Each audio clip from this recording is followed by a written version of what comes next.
Welcome back to patreon.com/the Derrick Lamon experience. This is the last word with Derrick Lamon Jackson, of course, your host. So I originally was going to take this week off from the last word, but then I thought about this like probably within the first 5 minutes of recording the week in gaming. I was like, wait, hold the fucking phone. Something ain't right. This don't make any sense. And yeah, this is not happening. So I come home.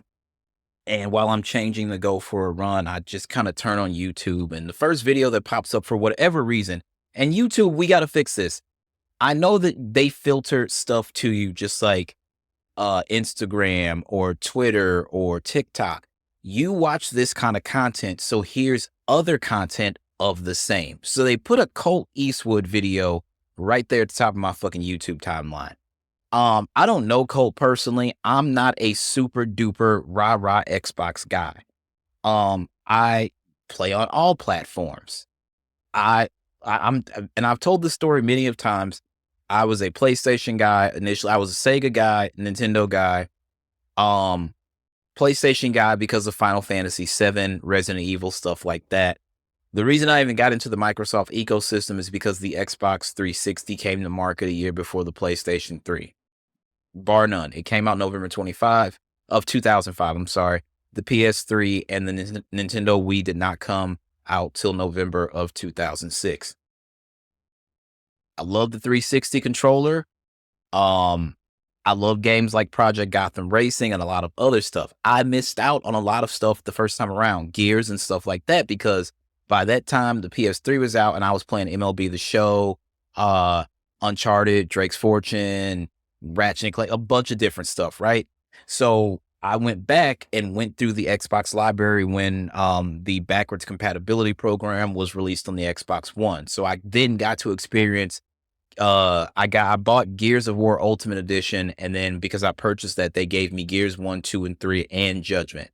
So I got to experience the story. I was like, okay, this is actually cool. I like this. By the time Gears 4 is coming, I'm totally invested, right? So anyway, side note, this really doesn't have anything to do with it. I'm just saying I support all these Xbox guys and I support all these Sony guys.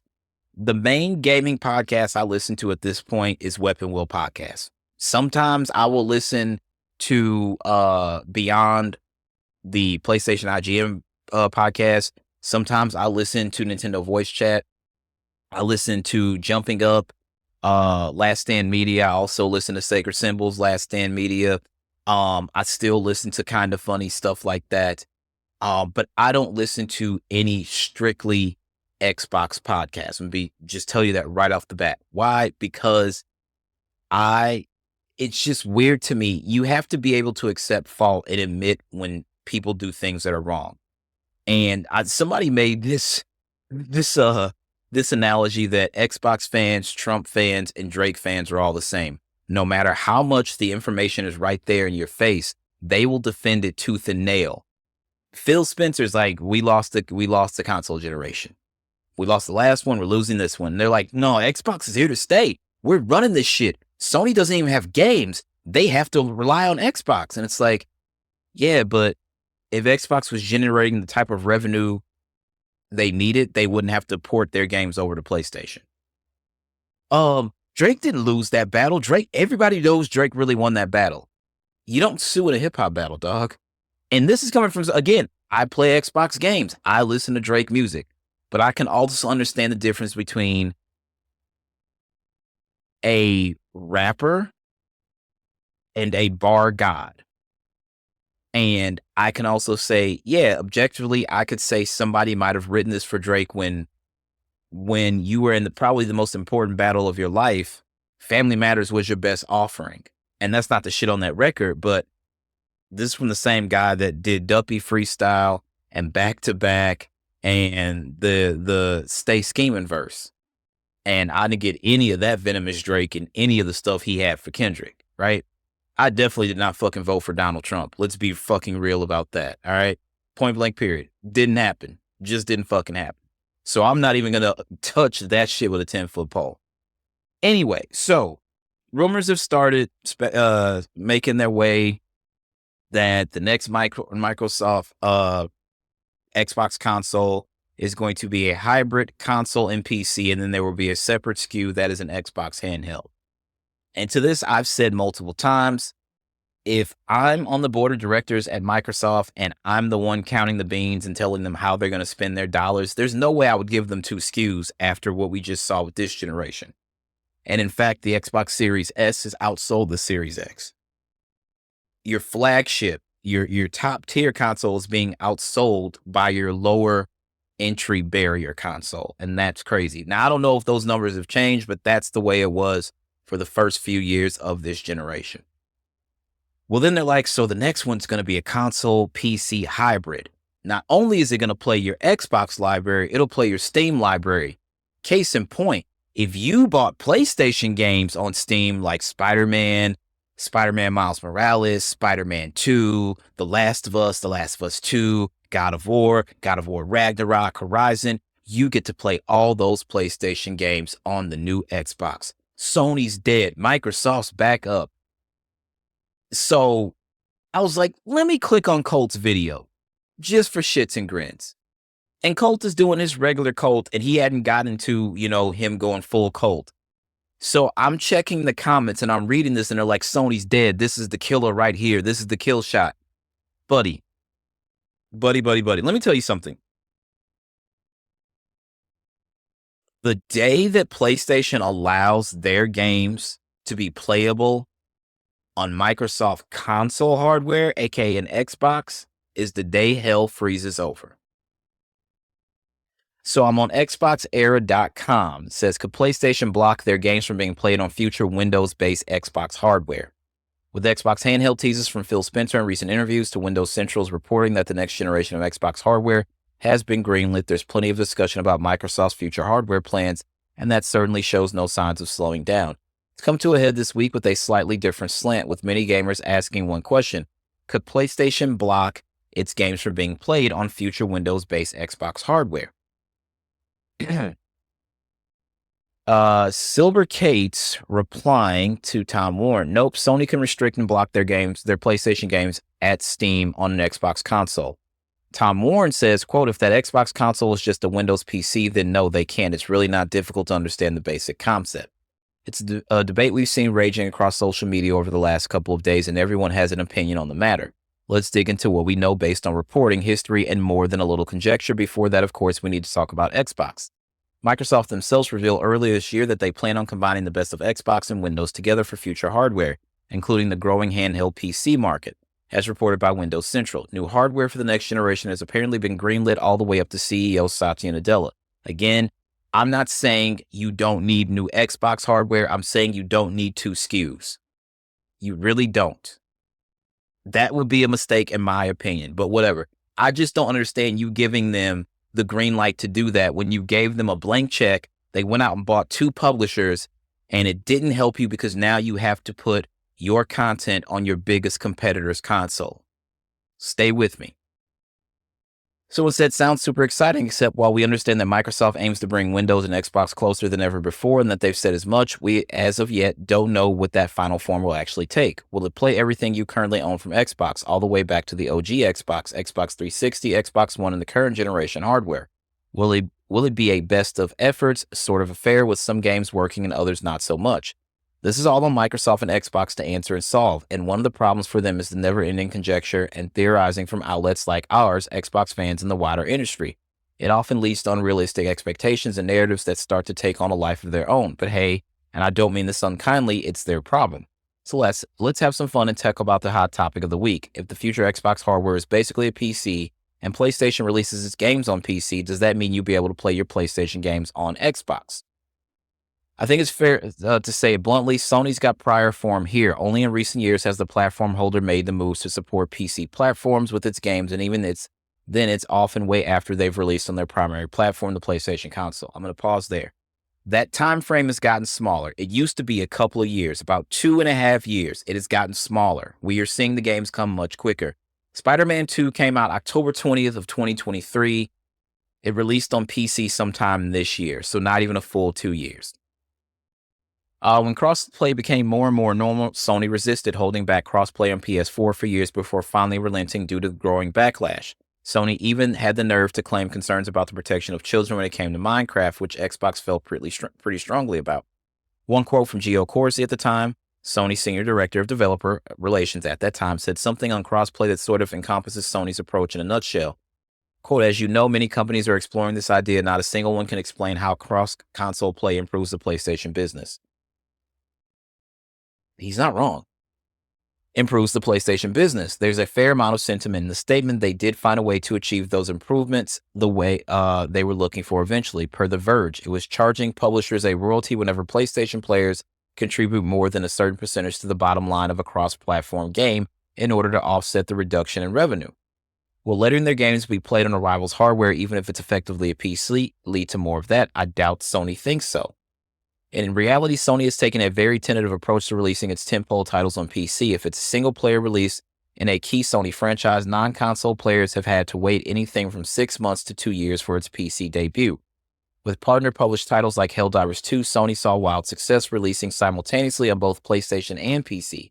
Sony's also landed in more than a bit of hot water with gamers by insisting on implementing PSN account requirements for most of its titles, some of which were sold in regions where PSN isn't even supported, effectively asking players to break the terms of service right out the gate.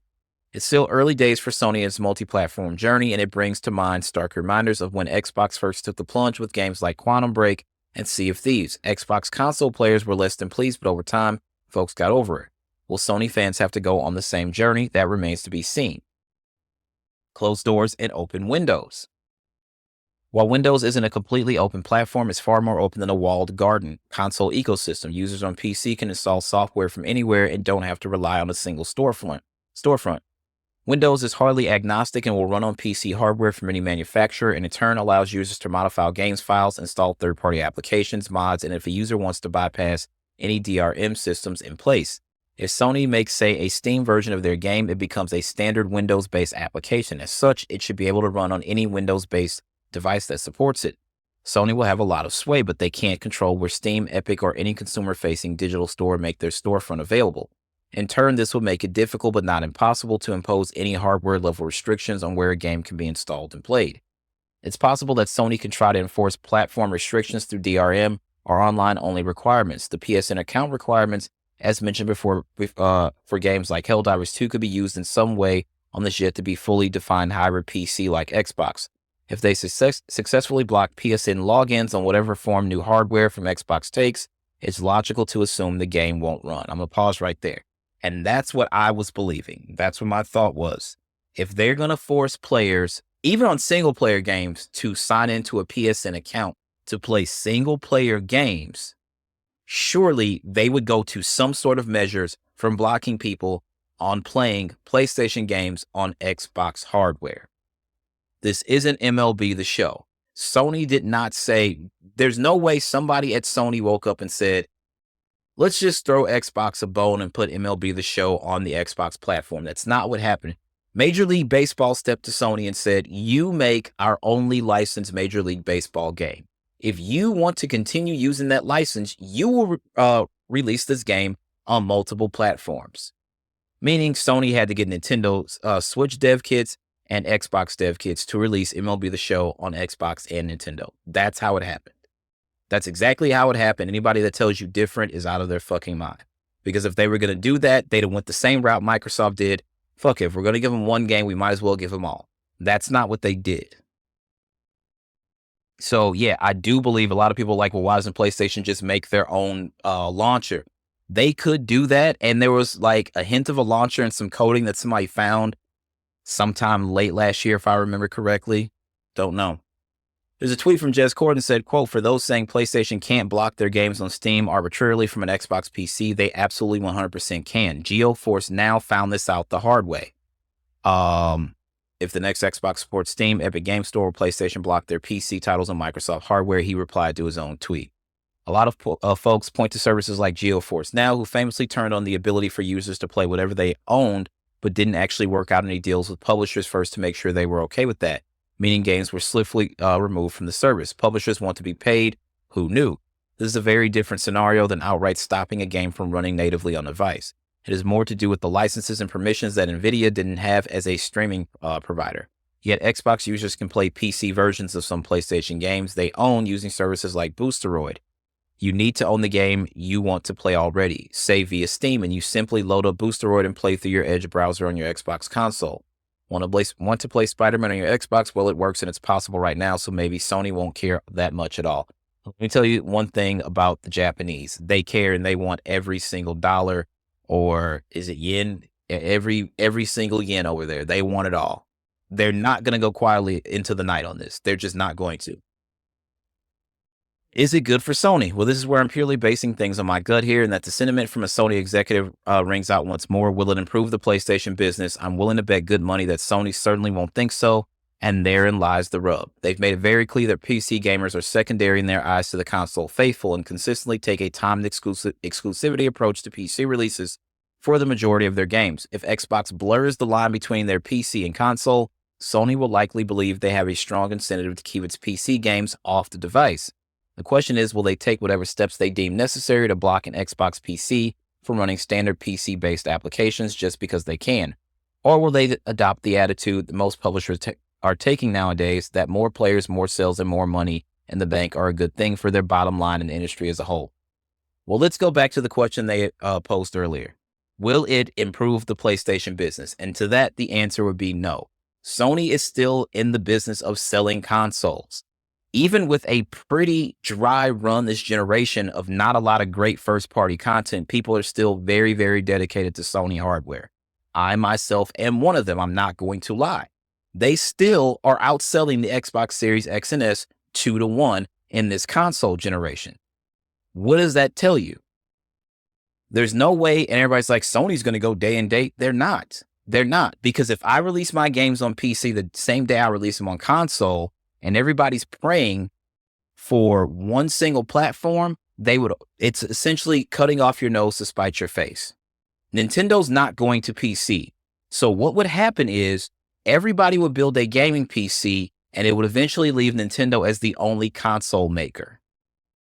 Sony makes a lot of money on hardware. They make money on software, but they've been proven to make a lot of goddamn money on hardware. PlayStation consoles, DualSense, controllers, headsets. The PSVR 2 did not sell well, but other things, the PlayStation remote, the PlayStation camera. I have 5 PlayStation 5 DualSense. I have a PlayStation Portal. PlayStation sells a lot of hardware. If they went day and date and you didn't need a PlayStation, they would eliminate their console business, and they're just not in the business of doing that. Again, the question is, will it improve the PlayStation business? And to that, my answer is no. No, it would not. Because then PlayStation ceases to exist, because a PlayStation, it's derived from the Super Nintendo PlayStation. Sony was making the CD add-on for the Super Nintendo because Sega Genesis had a CD peripheral. And then they had some issues over royalties, and then Nintendo cut them out the deal. And from that point on, Sony was like, we're going to get them back for this. So will it improve the Sony business, the PlayStation business? No. So it goes on to say, honestly, I don't know. With Microsoft published games taking the top pre-order spots in multiple regions on the PlayStation Store, maybe Sony will play ball when the next generation of Xbox hardware rolls around. Maybe they still believe in the console wars and will do whatever they can to eliminate the competition. Either way, it's going to be an interesting time in the industry that is undergoing significant change. Don't get it twisted.